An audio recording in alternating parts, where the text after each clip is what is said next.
Good morning everybody from the Uptonsteel County Ground, Grace Road in Leicester. Fourth and final day of this LV Insurance County Championship fixture between Leicestershire and Durham. Days 2 and day 3 were long days, 104 overs each after a shortened first day, the weather having intervened. Day 4, however, threatens to be very short indeed. Durham resume their second innings, needing just another 54 runs to complete what would be their second county championship victory of the season. Leicestershire need 8 wickets. Durham resuming on 51 for 2. Ball by ball commentary brought to you in this match by BBC Radio's Newcastle and Leicester. Martin Emerson and Richard Ray, myself, are your commentators for the game. Nick Maddinson and Michael Jones, the two not-out Durham batsmen, emerge from the pavilion, cross the ropes, head out into the middle. Two very distinctive figures. Maddinson, a long-sleeved shirt and long hair. Jones, short-sleeved shirt and short hair. He is 28 not out of 38 balls. Hit some lovely fours yesterday to go with his, I think it was 97 in the first innings. Maddinson, he too had a good first innings, registered his first half century in Durham colours.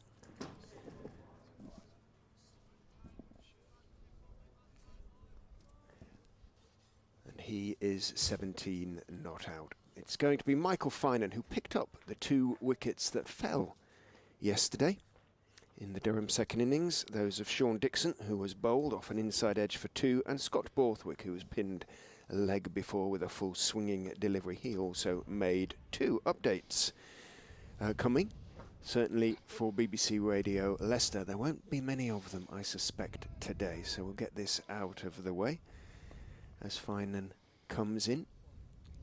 Michael Finan about to bowl the first ball of the day with Durham on 51 for 2. It's played out into the offside and there is no run. Michael Jones is 28 not out. Nick Maddinson 17 not out. Durham need just another 54 runs to win this game, register what would be their second win in the county championship this season. Leicestershire have yet to win, and to do so today they're going to have to take 8 wickets and take them very quickly. Durham obviously therefore very much the favourites.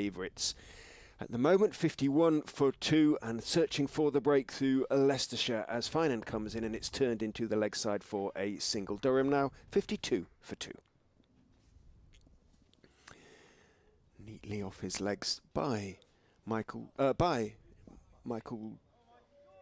who? By who? Did he pick up 2 then, Joe? He did, didn't he? Yes, I wondered why he was coming down the other end. So I was saying it was going to be a single and he managed to pick up a couple. Sol Budinger had to make a lot of ground away to his left on the leg side boundary along the Milligan Road on that side. It's a good morning again, and for the last time in this season, I suppose, to Martin Emerson. Interesting to see how long this one will go on for today, as that's drilled. Not long on that basis. That's right out the middle of Michael Jones' bat off Finan's bowling for 4, straight back up to the Bennett end. Lovely shot. Over-pitched and just swung nicely onto the middle of the bat, didn't it? Lovely shot by Jones, who's played some super shots in this game. That was one of them. Speaking to the Durham coach Neil Killeen last night, he said that he did believe if Durham had got themselves into a position to win, the umpires would have added on extra time. Yeah. As that Finan comes in, turns short on the leg side. He's gone for a quick single here. Jones Maddinson could be in trouble, but he's not going to be because this throw's not very good from Parkinson. It's gone over the top of the stumps and was quite wide of the target as well. It wasn't, was it? It was very laboured and must have missed him by a good couple of feet.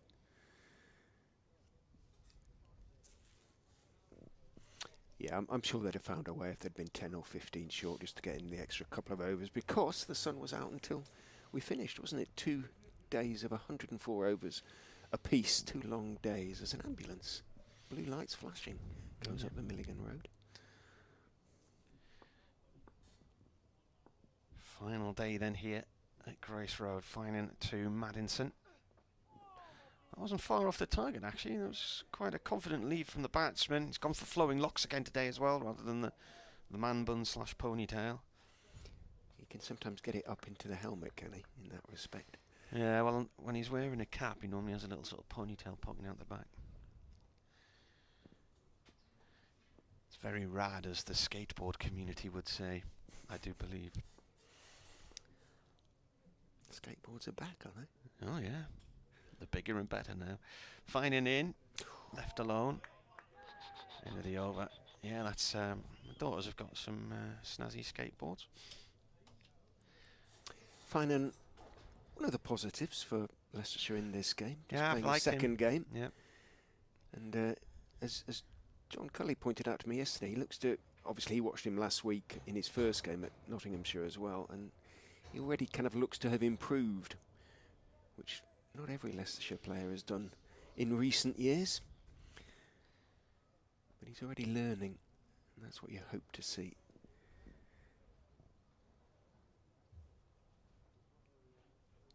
Chris Wright is going to open the bowling for the Foxes from the pavilion end. 3 slips go down. Much more cloud around than yesterday, but the cloud is high and mostly white, and there's plenty of bits of blue as well. As Wright runs in and bowls to Michael Jones on off stump. Jones taps it into the offside, takes a step or two down the pitch, then holds up his bat at Nick Maddinson as he sees Hassan Azad closing quickly on the ball in the covers. 58 for 2, just 47 now needed. 94.5 overs in which to get them, potentially. Which suggests time isn't going to be a factor. Right, elbows jutting, runs in and bowls. A little bit short, drags his length back, and good length and a little bit of shape to the delivery. Jones equal to it again, drops it out into the offside. This time it's Bedingham at backward point who quickly closes in on the ball. Looking up some stats on Matthew Potts' efforts in the game this morning, which Martin can give us in due course, where it places him in Durham's bowling roll of honour, which is pretty high. In goes Wright, outside off stump, punched away through the offside by Jones. It's a chase back to the boundary for Bedingham, puts in the slide, almost misjudges that a little bit. Both he and, in fact, and Azad, who's following up to complete the fielding, slipped slightly in what is left of the dew out there on the point boundary, and as a consequence Jones picks up 3, 61 for 2.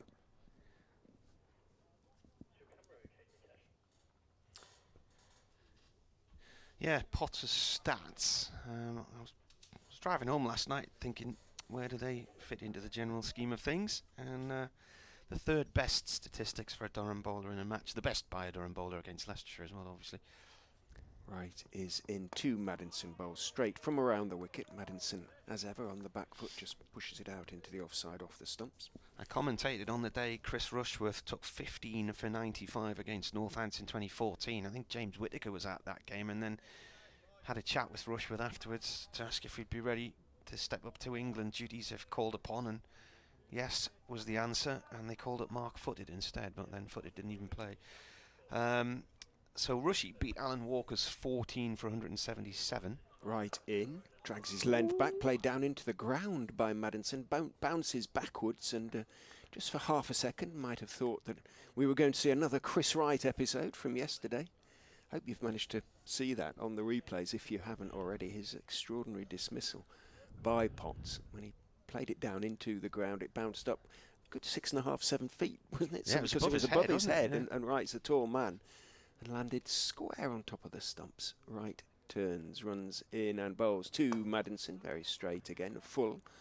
Wright then sees the ball go back past him, pushed out to mid-off by Maddinson, the end of the over. 61 for 2. Yeah, Alan Walker took 14 wickets for 177 in a game against Essex in 1995. I think that was at Chelmsford. Potts 13 for 101 in this, and then Melvin Betts 13 for 143 against Northampton in 1997. So Potts' performance is the third best by a Durham player. He's on the podium.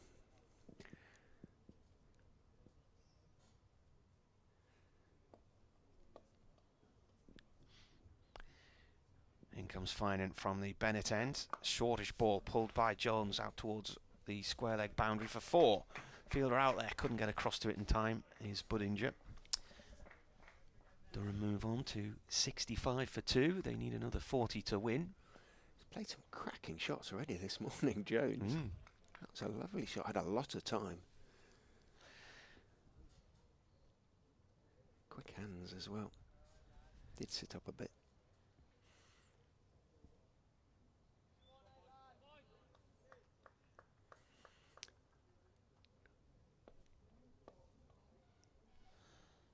Finding in again, past the umpire. That's left alone.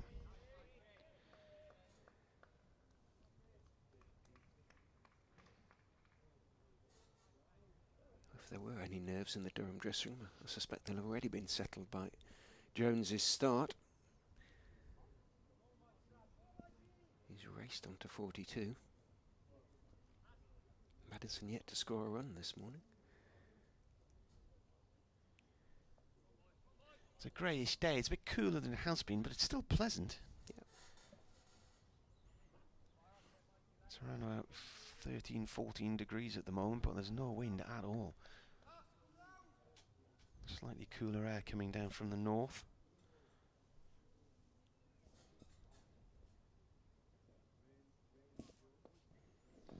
In comes Finan, left arm round. That's left alone by Jones. The current situation with the weather is, if you want the technicalities, there's a big high pressure system just to the west blocking all the low pressure out in the Atlantic, but because it's sitting there, that's allowed for the colder air to be sucked in from the North Sea and from Scandinavia, so it's going to get cooler the next few days. And there was a warning of frosts in certain parts across the country, even down in the south. 65 for 2. Finan comes in and bowls. That's played out into the covers, no run. I think the lowest temperature recorded last night was about 2 degrees.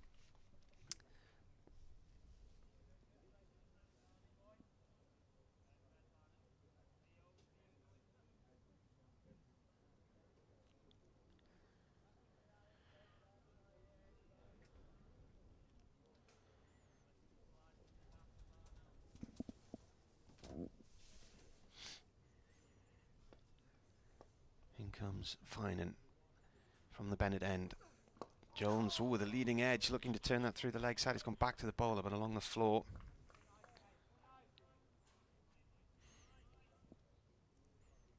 Just straightened a fraction.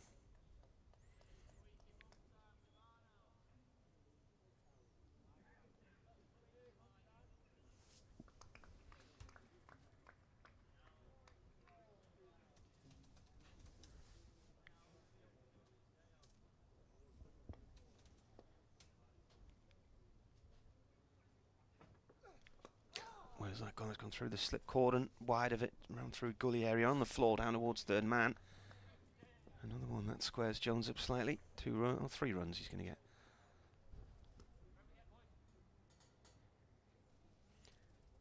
Lucky there, Finan. And those 2 last balls. The runs flowing quickly for Jones and for Durham. 68 for 2.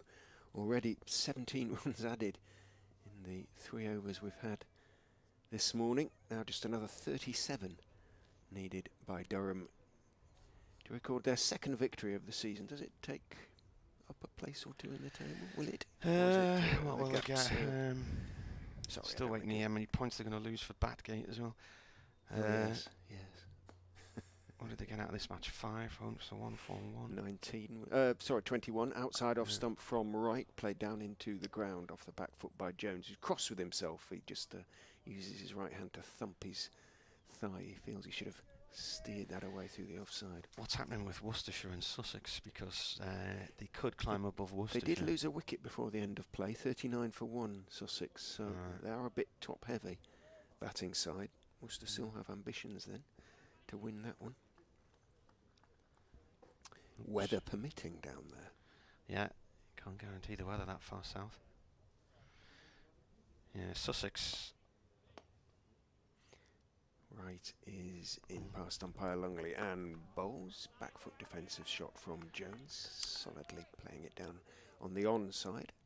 Yeah, it's only the they've only just started the second innings there, haven't they? Because of all the weather they've had this week. So Sussex 46 for 1, trail by 172. So they should save it, shouldn't they, given the flatness of the pitches there this season? But you never quite know. A couple of early ones for Worcester. I think Durham could only go up one spot if they were to. They couldn't get up to Middlesex. Middlesex are up. No, they've dropped down. Middlesex in recent weeks. Took their third, are they? Fourth. Well, they've climbed up in this match, yeah. But Wright is in outside off stump. Just comes back a little bit on the back foot. Jones initially looking to force it out on the offside, had to adjust slightly. And as a consequence, a comfortable stop for Azad in the covers. Middlesex have jumped because Derbyshire aren't playing this week, aren't they? So they've now gone ahead of Derbyshire by 3 points on the bonus points earned. So Notts are at the top with 215. Glamorgan have 176. Middlesex 172. They're still playing each other today. Derbyshire not playing 169. Worcestershire 152. Durham 142. Wright is in. Fuller driving, or looking to drive, is Jones, but wasn't quite full enough to crack away. Got on top of the bounce, steered it out into the covers. Azad is the fielder. Apparently we sound very quiet this morning. Why would that be? Have we turned ourselves down? No? Sounds all right in our earphones. Sorry about that, folks. Turn up the effects mic sometimes. That helps a little bit. Barnes hands the ball to Wright. Turns. Wicketless in this innings so far. Runs in and bowls to Jones, who's dropping it out into the offside, and this time he's taking a quick run because Azad, not the speediest onto the ball, and the Leicestershire side has a good few yards to run to his left.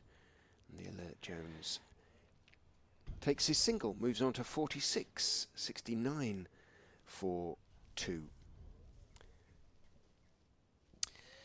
Paul says, greetings from a sun-kissed, warmish Costerdale Hartlepool. He said this game has galloped along. Sensible batting required this morning. Right, he's going round the wicket to the left-handed Maddinson, who is driving pleasantly and then calling for the run because he sees that Barnes, although he got to the ball running across from mid-off, tumbled as he did so. So first run of the morning for Nick Maddinson takes Durham on to 70 for 2 at the end of the 19th over. Just 35 now needed for victory. 8 wickets in hand. He says, thank you. If I don't get the chance later, many thanks for your excellent commentary and the stories which have helped me get through a tough period. Thanks for listening, Paul.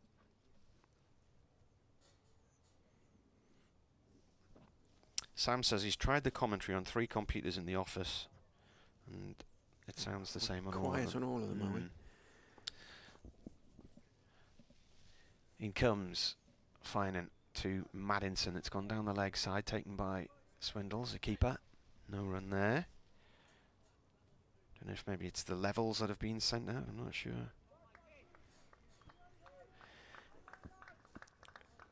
Ian says, as it appears a pulsating game is drawing to a conclusion, can I take the opportunity to thank you for the excellent work over the last few days, and also to wish Richard all the best for the upcoming winter. I look forward to hearing him again next year. Thank you, Ian. Appreciate that. And to you, sir. 70 for 2 the score. Bowler comes in, driven up to mid-off by Maddinson, no run there.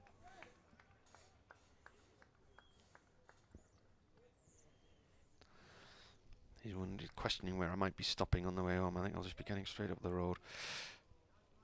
Non-stop? Not even for a coffee? Well, maybe, but well, I don't drink coffee, but it disagrees with me for some reason, coffee, but it'll be the briefest of stops. Keeps me alive. I've got to do a sort of late-ish school run. Right. With something keeping the kids back late today. I can't remember what it is. Finding in, Maddinson flicks one in the air. He's got away with it. There's a fielder out in mid-wicket, but it was just to his left. He gets 2 runs. He was out in the middle there. Ed Barnes. He just seemed to be wrong-footed slightly as well, didn't he there? like many of his beloved Leeds United players. It was a good win for Sunderland last night. That's 3 excellent You got a goals. win, did you? Yeah. Away. That's always good. They just lost Alice Sims to injury, the centre forward, and thinking, having lost Ross Stewart last week to injury, what are they going to do now? And within 2 minutes, they'd scored 2 goals. Are you daring to dream Premier League next season? Oh, Premier League. Nobody needs the Premier League, do they? In comes the bowler, and that's left alone. In that, I'm not deriding the Premier League. It's just clubs spend an awful lot of money just to try and exist in there, don't they?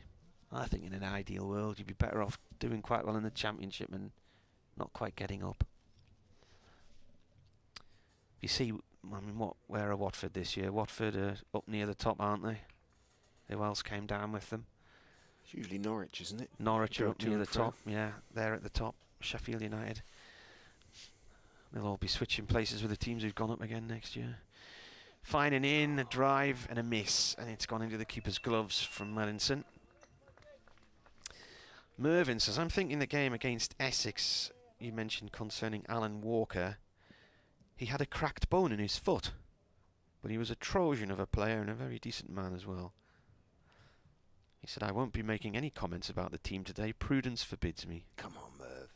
Let's have a prediction. Thanks, Martin and Richard, for your valued commentary. I don't know if you were listening last night, Mervyn, but the bit where I read out your email yesterday made it onto Total Sport last night, so you're up there in lights. Cut by Maddinson down towards wide third man. An awkward bobble there for Assad. 2 runs. Remember, next week's games start on Tuesday, and I think the reason must be because it's the one-day cup final this weekend, and there's normally a spare day set aside in case of bad weather, which is what happened when Durham beat Hampshire in 2007. They came back and finished it on the Sunday. So in the event bad weather would intervene this year, they would then have the spare day on the Sunday. That means anybody who's involved in that game then has to have time to travel to the next match. So I think that's probably why games next week are starting on Tuesday. It's as well, isn't it? Because they'd have probably been postponed one day anyway, yeah. Of them. Right is in. Bowles outside off stump, forced away off the back foot by Jones through the offside. Beautifully timed for 4, and that is 50 for Michael Jones. Very, very well played, young man. His second 50 of the match. It's come off 57 balls and has been extremely fluent both last night and this morning. He looks a really good player at the moment, Michael Jones. He's seeing it well, isn't he? 8 fours. So that's 3 50s in a row then, isn't he? Because he got 87 last week at Derby.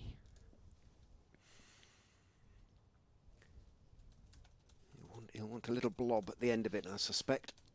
With just 27 now needed to win.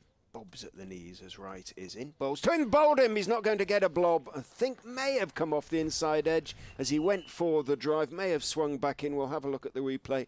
Either way, the off stump is at back good 10 feet towards the wicket keeper. So the ball, after having gone to that very nice 50, Jones goes. He went for slightly loose drive through the offside, and it either went back through the gate or took the inside edge. Went back through the gate then, and Wright has his first wicket of the innings, 78 for 3. 56 partnership as well.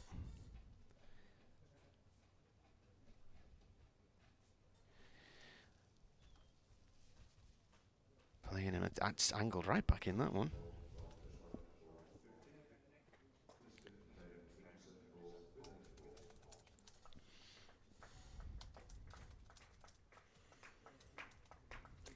Assuming that Durham now do go on to win, as David Bedingham comes out to join Nick Maddinson.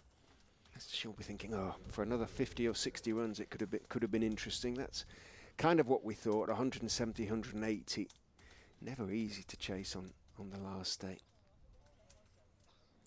Just didn't really have enough to put Durham under real pressure. Although 22 for 2 was a decent starting position. 27 to win, or 7 wickets, an unlikely prospect. Has happened here before against Durham, but on that occasion there was a gale and there was Mohammed Abbas. Storm Helena. It's still in my match notes, that. Neither are present on this occasion. Coming down the hill, wasn't he? He was. Bedingham takes guard from umpire Lungley. 2 slips and a gully behind him. Otherwise a pretty conventional field, including long leg. Right is in to Bedingham. That bounces and leaves him. And he may just have had a little fend at that before bringing the bat back inside the line. Indicates with his left hand that was a marked movement, and there was.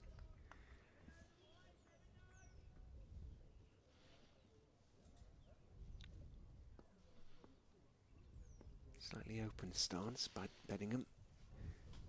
But upright as right goes in, bowls to him, comes back in, but he plays it nicely through the offside, and that might go all the way. Azad is pumping his knees in pursuit, puts in the slide, manages to drag it back. Bedingham and Maddinson turn for a third. 81 for 3, just 24 now needed.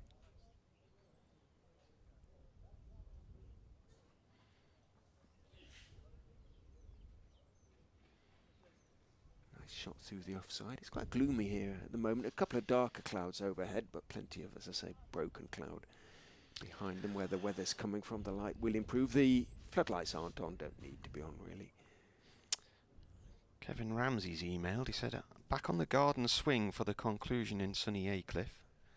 Right, round the wicket to Maddinson, who defends on the back foot down into the ground. It bounces. And I'm learning something here. He said, I'm listening to your commentary accompanying the live stream on the ECB app, and you're coming through loud and clear. Yet another means in which you can listen to us. I wasn't aware of that.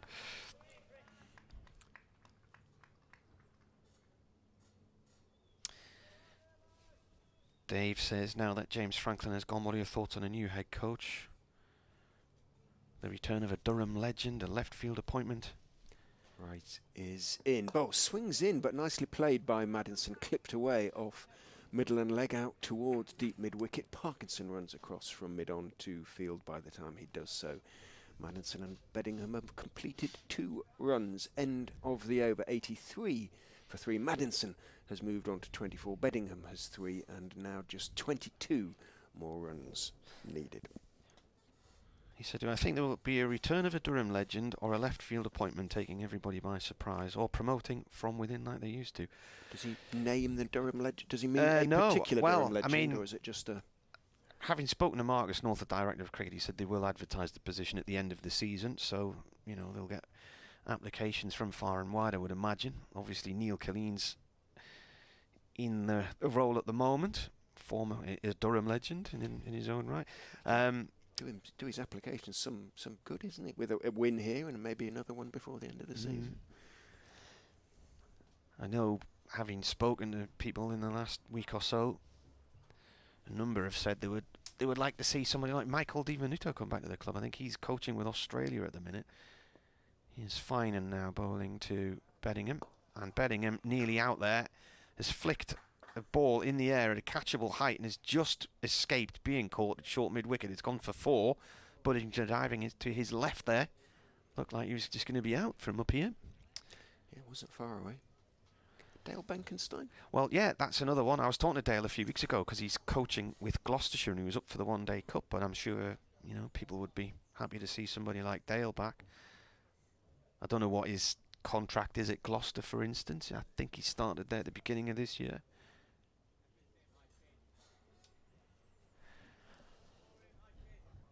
Get the Colonel in.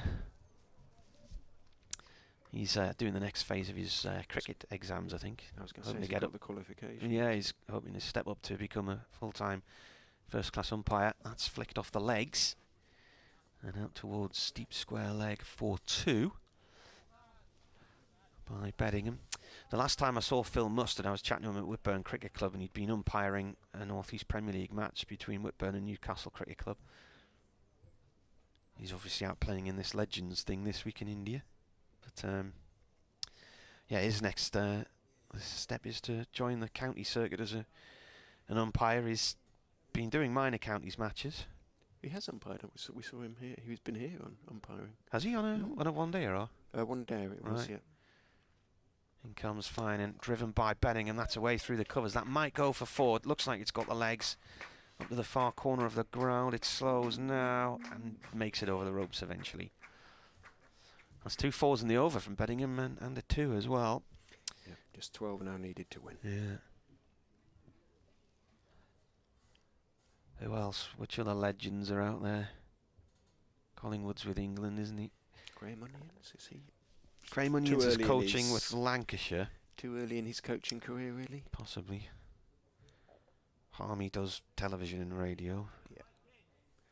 Does he still do his football as well? He was manager of Ashington for a while, but he's not. I don't think he's involved there anymore now. Okay. 93 for 3. This is flicked away by Bedingham down towards Fine leg. 4-2.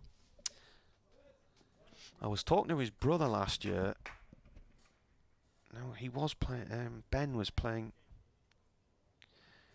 He was in defence for Ashington, and they were playing Sunderland RCA in the Northern League. The year before, he'd been playing, I think, either as a midfielder or a forward for South Shields in the couple of tiers below the Football League. Did he stopped cricket, presumably, then, has he, Ben?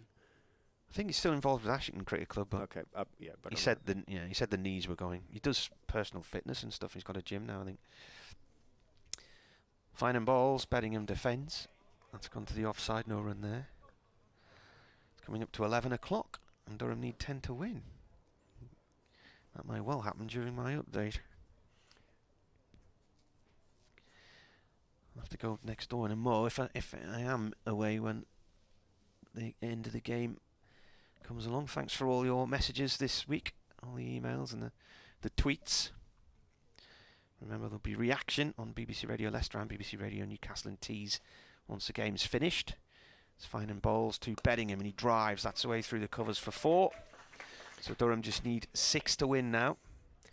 Making it that much more likely the win will come during your update. update. So that's only half an hour, isn't it? They've gone at a fair rate of knots this morning. I did say to BBC Radio Newcastle, updates at 10:30 and 11. Thereafter, I have my doubts, and I think I've been, in that respect, for once at least, proved correct.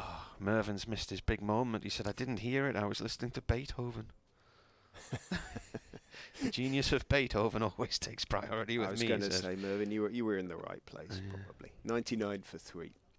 Do you want to hang on and see if you can get them over the line? I'll give it another minute or two, I think. It's after. It's 11 and 30 seconds. Is it? Maddinson is on strike. Durham are on 99 for 3, and they're looking for a 7-wicket win. As Wright comes round the wicket and bowls to Maddinson. He tries to pull it through the leg side, and it hits him around about the thigh pad. No run there. Didn't quite get up enough.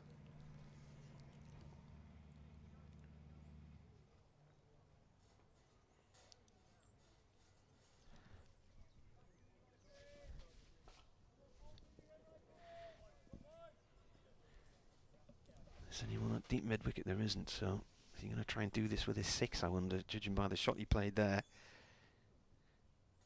Wright comes in again. Maddinson defends on a length. Wright tries to flick it under the stumps, but misses the target. It's picked up by Parkinson. One day I'll see him hit them. Watching it for 3 years, trying to do that. Missing each and every time. He won't want to get out though, will he, Maddinson? A nice sort of 70-odd runs for just once out. Doing the power of good, I think. He's on 24, right in. Maddinson leaves that one. It's gone past the off stump.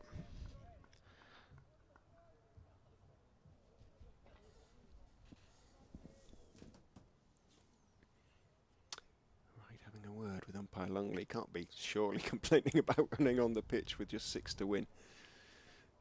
I don't think it's going to make too much difference in the overall scheme of things. Update coming for BBC Radio Leicester as well. So Martin's going to head off next door and bring news of the victory, I suspect, to them. In goes Wright and bowls. Defended. It's a no ball, so there's 2 more. and I am afraid they are on the verge of defeat.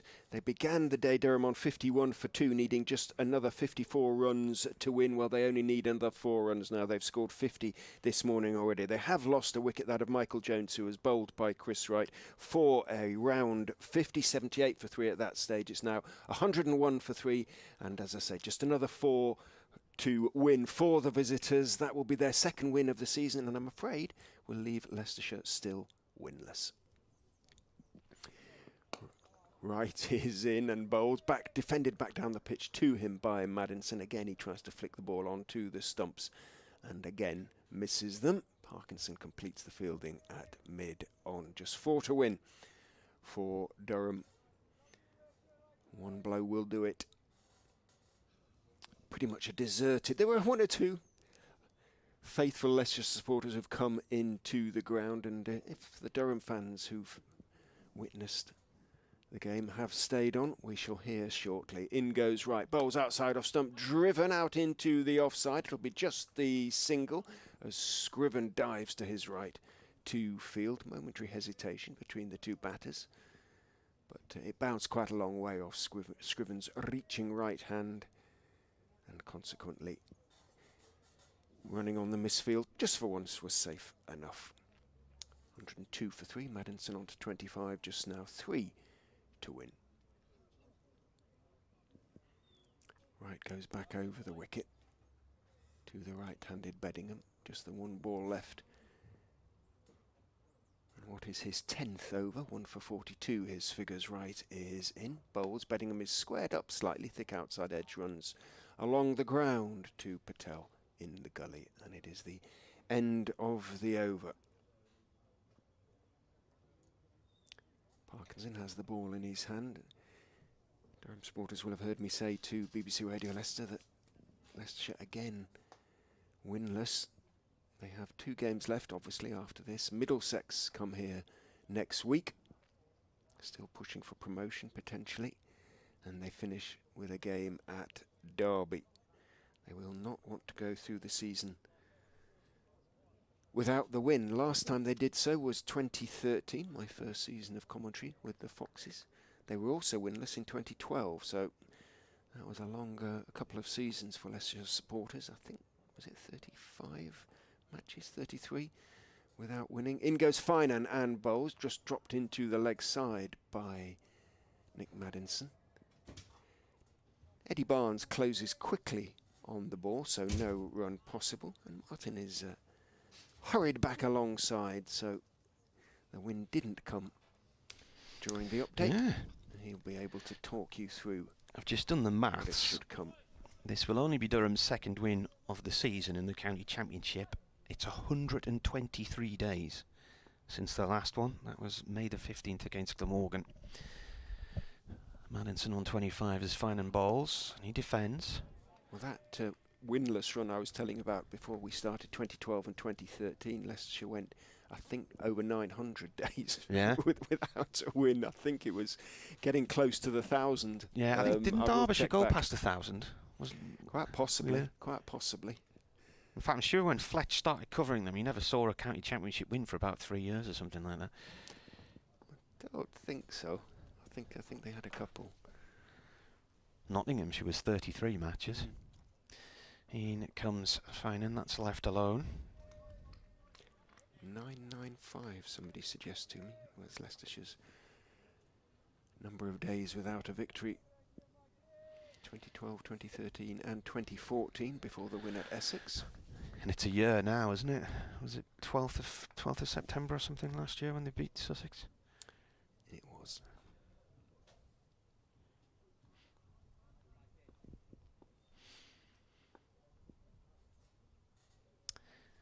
Maddinson waits as Finan comes in and bowls. Turns this one off square leg for 2. And the game is now tied.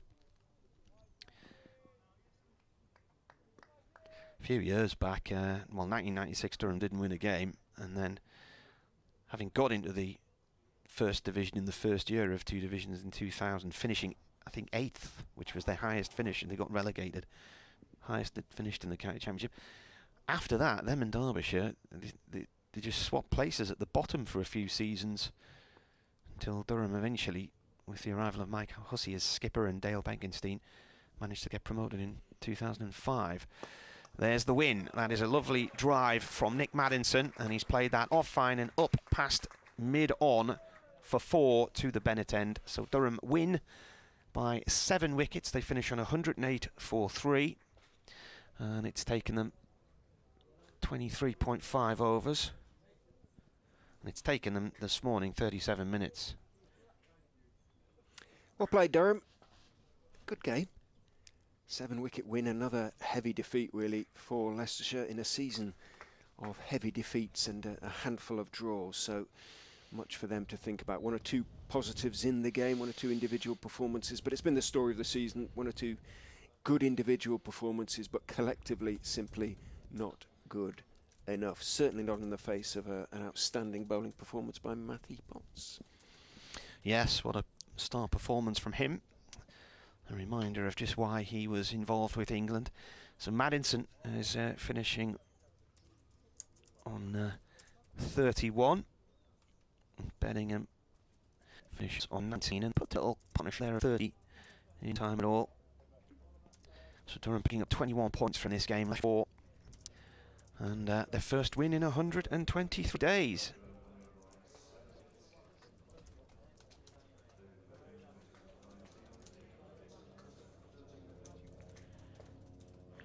Go off and get some interviews now. Well, thank you for your company. If you've been watching on the stream and listening to us, it really does help us to know that you're out there and to interact a little bit from time to time. Applause for the Leicestershire players, having waited to let Nick Maddinson and David Bedingham lead them off the field, and the 2 sides shake hands. We look forward to meeting next season, as looks likely to be the case. I don't think Durham can quite get promoted if they win their last 2 games. That's an unlikely prospect, but who knows? We still don't know if anybody will get promoted. Who knows what the format is going to be next season? We will, whatever, hopefully be with you next season.